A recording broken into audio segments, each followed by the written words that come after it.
I think we're going to start talking about deflation more and more, and I believe interest rates are going to come down more than people expect until this productivity-driven boom is obvious. We're in the flip side of the bubble. We are absolutely in the flip side of the bubble. You know, a lot of people in the crypto market and in our markets are technical analysts, and they use the 200-day moving average, 200-week, and they see it break. So, you know, there's an algorithmic technical move taking place here. And, you know, as I always say to our team, truth will win out. And we definitely are on the right side of change. In today's market environment, fear is loud, volatility is constant, and conviction is rare. Headlines scream about slowing growth, broken business models, collapsing SaaS valuations, and confusion around artificial intelligence, crypto, and monetary policy. Yet history teaches us something critical. The most transformative investment opportunities emerge not at moments of optimism, but at moments of maximum uncertainty. In this discussion, Cathie Wood lays out a bold, contrarian thesis, one that challenges the prevailing narratives around dollar devaluation, inflation persistence, and economic stagnation. Instead, she argues that the United States is quietly transitioning out of a rolling recession and into the early stages of a productivity-driven boom, powered by converging technological revolutions. Please take a little time to like this video, subscribe to the channel, and turn on post notifications for more videos like this. You can also check out our other videos on cryptocurrencies and the overall digital asset space and drop your comments and observations in the comments section below. Everything you do helps with the YouTube algorithm and immensely contributes to the channel's growth. Thanks and enjoy the video. You mentioned dollar devaluation. I don't think that's what's going to happen. Treasury Secretary Bessent, who knows all about currency markets and knows how important they are, is saying a strong dollar is in the interests of the United States. Now, many people look at what happened last year. The dollar went down quite significantly. But if you look at the dollar in a long-term context, just go back to the early 70s and see where we are now. You'll see that the dollar, again, this is relative to other currencies, not relative to gold. The dollar is at closer to the upper end of the range, with the exception of the 85 blowout of the dollar, than it is to the lower end. And I think the policies of this administration suggest to us return on invested capital here in the United States should go up relative to that in the rest of the world. What do I mean by that? We've got massive deregulation. This government understands how much we have hurt ourselves relative to China with thickets of regulation, and they're trying to peel those away as quickly as possible. We got a tax cut where for the first time in our tax history, for the next 3 years, as long as the construction of a manufacturing facility starts by the end of 28, during its first full year of, or during his first year of service, the company building that facility will be able to depreciate it not over 30 to 40 years, but in the first year. So massive tax refunds coming back to reinvest. Where we are seeing tax cuts for the consumer to some extent, certainly at the margin, in, tips and, overtime, Social Security, and autos. So I think we're going to see massive refunds here in the first quarter. And I think that the rolling recession that we've been in for the last 3 years, PMI being down negative, for saying manufacturing's been negative for the past 3 years. We've seen housing and got a terrible number today, 3.9 million. We're back to the lows in existing home sales. I think we are going to shift from that to a rolling recovery into a productivity-driven boom. And I think one of the things that is becoming obvious when you look at how they revised the employment numbers down by 860 something thousand over the last year, if in doing that, what they effectively said was, okay, given this level of GDP, and we're more sure about GDP because of national income accounts and so forth, it must mean that productivity was higher last year if we revised employment down like that, which in turn means that real GDP growth was higher and inflation was lower. They got the mix wrong in the GDP accounts. I think we're going to start talking about deflation more and more, and I believe interest rates are going to come down more than people expect until this productivity-driven boom is obvious. So I actually think the U.S., from an investment point of view, is going to do very well over the next few years. You wouldn't know it from the last few weeks. But I think that we're in the flip side of the bubble. We are absolutely in the flip side of the bubble. That investors just threw money at the bubble when the technologies were not ready and the costs were way too high. Now we're in an environment where we're ready for prime time with all of these technologies: robotics, energy storage, AI, blockchain technology, and multi-omics technology.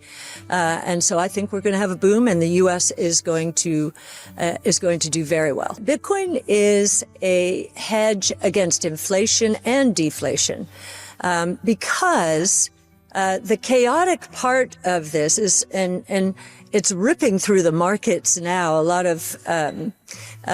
of traditional industries and companies, being brought, the whole SaaS space, the disaster, as they're calling it. We think there is merit to that particular one, but I think you're going to see disruption all over the place. Because the 5 innovation platforms that I mentioned are going to disrupt the existing world order. And what does that mean? If these technologies are so deflationary, it's going to be tough for the traditional world that's gotten used to sort of the 2 to 3% inflation, to adjust. They'll have to embrace some of these technologies faster than expected. So the idea of counterparty risk, I think, is beginning to surface. We've seen it with First Brands. We've seen, private equity and private credit, especially, is where there have been a lot of excesses. SaaS, they are too exposed to that. Are we going to see counterparty risk manifest more broadly? If so, Bitcoin doesn't have that problem, and so it is a good hedge against deflation as well as inflation. But there's so much confusion out there on AI that, it's baby out with the bathwater, as I just said. And then you have this overlay of the policymakers once again being late. A lot of people in the crypto market and in our markets are technical analysts, and they use the 200-day moving average, 200-week, and they see it break. So, there's an algorithmic technical move taking place here. And, as I always say to our team, truth will win out. And we definitely are on the right side of change. And we believe we are in the right companies that will benefit mightily from not only the AI revolution, but the convergence among these technologies. When you think about the way traditional research is set up in traditional asset management, it's set up incorrectly to understand what's going on here. It's set up by sector or industry or sub-industry. Many companies have 5 healthcare analysts, 5 consumer analysts. In the world of innovation, the right way to look at the world today is by technology. Involved in those 5 platforms are 14 different technologies. We have set up our analyst responsibilities by technology. So they are experts in a given technology, and they are generalists when it comes to sectors and industries, because these technologies are converging, and they are going to impact every sector, every industry, every company. Not all deflation is created equal. Bad deflation results from collapsing demand and debt liquidation. Good deflation results from technological progress. Wood argues we are entering the latter. She points to alternative inflation measures like Truflation, which has already dropped to 0.8%, breaking decisively below the traditional 2-3% range. Artificial intelligence may be the most deflationary technology ever deployed. Wood highlights staggering cost curves. AI training costs falling 75% per year, AI inference costs falling 85% to 98% per year. Every time you query a system like ChatGPT, the cost to generate that response is collapsing. That productivity accrues first to enterprises, but eventually to consumers through price declines, not just margin expansion. Add to this China's export of deflationary goods, and the structural case for long-term inflation weakens even further.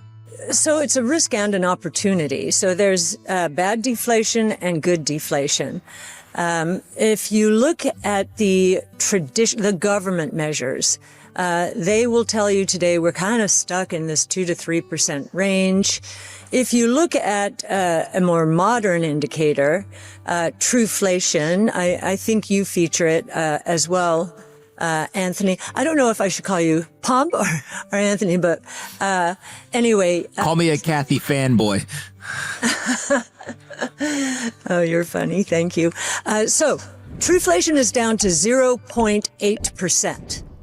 And so it too was stuck in that 2 to 3% range. It is resolving to the downside, and I think it's going to go negative. When I see Pepsi cutting the price of potato chips and Doritos by 15%, I take note. And when I hear Coke saying, yeah, it seems like there's a bit of a backlash against price increases, I take note. Today, the existing home price inflation rate dropped to 0.9% on a year-over-year basis. And we think that's going to go negative. New home prices are already falling on a year-over-year basis. Gasoline prices falling. And then the good deflation is associated with technologically enabled innovation. And, the AI boom is massively deflationary. The AI training costs are dropping 75% per year. AI inference costs, so what it costs when you query ChatGPT or Grok, what it costs to answer that's dropping 85 to, if you believe DeepSeek, 98% per year. And I think the productivity gains that we are seeing accrue to enterprises, that is going to turn around in a number of ways. One of them could be price declines. So many people think, these corporations are going to simply increase their margins. Well, China is exporting deflation. I know with tariffs, we're countering it, but isn't it interesting that our inflation rate did not accelerate with tariffs? It remained stuck. I think we're going to see a lot of price declines in the future. Markets today feel broken because old frameworks no longer explain new realities.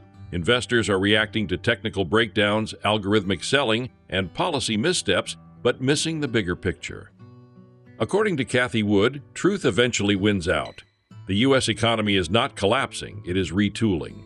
Inflation is not entrenched, it is breaking down. Innovation is not slowing, it is accelerating. We are not at the end of a cycle. We are at the beginning of a new one, defined by productivity, convergence, and technological deflation. For long-term investors willing to look past the noise, this period may one day be remembered not as a crisis, but as an extraordinary opportunity.